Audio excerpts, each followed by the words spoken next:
السلام عليكم، شلونكم حبايبي؟ ان شاء الله يا رب تكونوا بخير. اليوم راح نسوي سمك المشوي. انا جايبه اليوم هذا الدورادو او الدينيز، راح اشويه.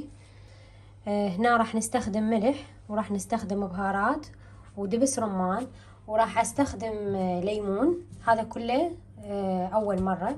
وبعدين قبل ما يعني من اشوفه اخذ لون، راح اخليه للزبد والعسل. راح يكون كلش طيب طعمه، ان شاء الله يعجبكم. خليكم وياي. راح ناخذ هنا هاي قطع السمك، وراح نخلي لها ملح والبهارات. ننزل عليها الملح،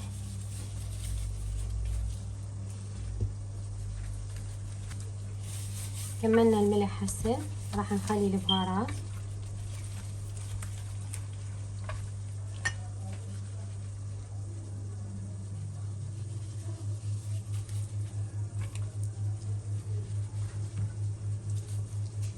خلي الليمون.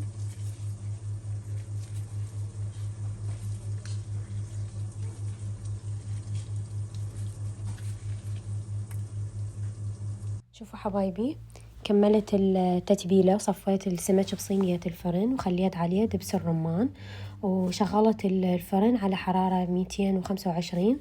زين. فوق وجوا بنفس الوقت يشتغلون، لأن هذا السمك ما راح ياخذ عندنا وقت، تقريبا من 25 إلى 30 دقيقة. زين. وبعد ما يستوي عندي راح أخلي عليه الزبد والعسل. وهاي حبايبي، هاي الشكل النهائي للسمك. خليت الليمون والعسل وشوحت هذا الوجه مالته، وها هي خلص. شوفوا الطعم، ما احكي لكم عليه، يعني خرافي بمعنى الكلمة.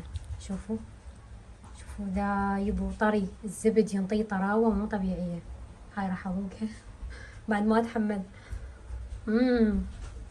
الطعم لا يقاوم، الحموضة والملوحة والحلاوة اللي صايرة بيه من العسل خرافي. أتمنى يعجبكم، وأتمنى تجربوها وتكتبوا لي بالتعليقات، وأي أكلة تحبوها كتبوا لي بالتعليقات أسوي لكم إياها. أحبكم كلش هواية، مع السلامة.